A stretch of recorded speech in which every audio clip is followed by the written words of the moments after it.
Bus തുള്ളാണേ കൊള്ളാലോ കളി ഫ്രീയാണേ സല്ലല്ല bus തുള്ളാണേ കൊള്ളാലോ കളി ഫ്രീയാണേ പോകാം പോകാം മുന്നോട്ട് നീങ്ങാം നീങ്ങാം ചെമ്മോട്ട് പോം പോം പാടാം ഉച്ചത്തിൽ നീട്ടാം മെച്ചത്തിൽ കനലൊന്ന് വിരിച്ചു അവൾ നിന്ന് ചിരിച്ചു അവരന്ന് പറഞ്ഞു കഥ ഇന്ന് പിറന്നു ഇത് പുതുവഴിയാണ് ഇത് പുതുയുഗമാണ്.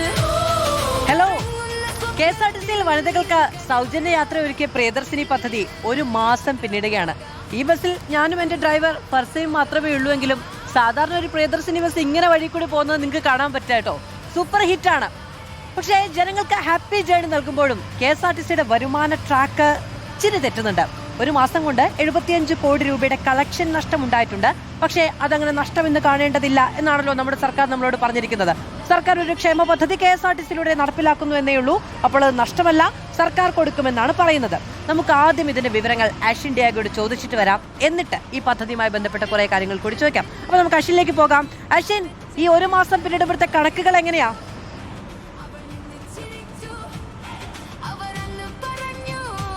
മാധു, ഒരു മാസം പിന്നിടുമ്പോൾ പ്രിയദർശിനി പദ്ധതി ജനങ്ങൾ ഏറ്റെടുത്തിട്ടുണ്ട് എന്നുള്ളതാണ് വ്യക്തമാകുന്നത്. അതേസമയം KSRTC സംബന്ധിച്ചിടത്തോളം നഷ്ടത്തിന്റെ കണക്കുമാണ് പുറത്തു വരുന്നത്. പക്ഷേ വനിതാ യാത്രക്കാരുടെ എണ്ണത്തിൽ KSRTC റെക്കോർഡാണ് ഇട്ടിരിക്കുന്നത്.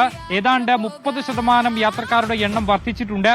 പ്രതിദിനം 7 ലക്ഷത്തിലധികം 8 ലക്ഷത്തിനടുത്ത് വനിതാ യാത്രക്കാരാണ് KSRTC-യിൽ ഒരു ദിവസം പ്രിയദർശിനി ബസ്സിൽ സൗജന്യ യാത്ര നടത്തുന്നത് എന്നുള്ളതാണ് കണക്കുകളിൽ നിന്ന് വ്യക്തമാകുന്നത്. മറ്റൊന്ന്, 2 കോടിയോളം യാത്രക്കാരാണ് ഈ 30 ദിവസത്തിനിടെ KSRTC-യിൽ യാത്ര ചെയ്തത്. ഈ 2 കോടി എന്ന് പറയുമ്പോൾ 1.87 കോടി വനിതകളാണ് യാത്ര ചെയ്തിട്ടുള്ളത് എന്നുള്ളതാണ്. ഇവരുടെ ടിക്കറ്റ് മൂല്യം ഏതാണ്ട് 75 കോടിയിലധികം വരും എന്നുള്ളതാണ്. 75 കോടിയിലധികം രൂപയുടെ നഷ്ടം KSRTC-ക്ക് ഉണ്ടായിട്ടുണ്ട്. പക്ഷേ യാത്രക്കാരെ KSRTC-യിലേക്ക് എത്തിക്കാൻ, പ്രത്യേകിച്ച് സ്ത്രീകളെ KSRTC-യിലേക്ക് എത്തിക്കാൻ കഴിഞ്ഞിട്ടുണ്ട് എന്നുള്ളതാണ് പ്രിയദർശിനി കൊണ്ടുള്ള ഏറ്റവും പ്രധാനപ്പെട്ട ഉപയോഗം എന്നുള്ളത് മാത്രമാണ്. അതേസമയം തന്നെ തിരുവനന്തപുരത്തും കൊല്ലത്തുമാണ് പ്രിയദർശിനി പദ്ധതി പ്രകാരം ഏറ്റവും കൂടുതൽ യാത്രക്കാർ സഞ്ചരിക്കുന്നത് എന്നുള്ളതാണ്. ഇതിൽ പ്രതിദിന കണക്കുകൾ അനുസരിച്ചാണെങ്കിൽ കഴിഞ്ഞ മാസത്തിൽ മാത്രം 15-ാം തീയതിയാണ് ഏറ്റവും കൂടുതൽ സ്ത്രീകൾ ഇത്തരത്തിൽ KSRTC ആശ്രയിച്ച് യാത്ര ചെയ്തിട്ടുള്ളത് എന്നുള്ളതും ഈ കണക്കുകളിൽ നിന്ന് വ്യക്തമാകുന്നുണ്ട്. എന്തായാലും KSRTC-യെ സംബന്ധിച്ചിടത്തോളം അല്പം നഷ്ടമുണ്ടായിട്ടുണ്ടെങ്കിലും ജനങ്ങളെ സംബന്ധിച്ചിടത്തോളം, പ്രത്യേകിച്ച് വനിതാ യാത്രക്കാരെ സംബന്ധിച്ചിടത്തോളം ഒരു പ്രിയദർശിനി ബസ് യാത്രാ പദ്ധതി വലിയ ഹിറ്റായി മാറിയിട്ടുണ്ട് എന്നുള്ളതാണ്. മാത്രമല്ല, ഇനി ഇതിനുള്ള അടുത്ത ഘട്ടത്തിലേക്ക് കൂടി സർക്കാർ കടക്കും എന്നുള്ളതാണ് മനസ്സിലാക്കാൻ സാധിക്കുന്നത്.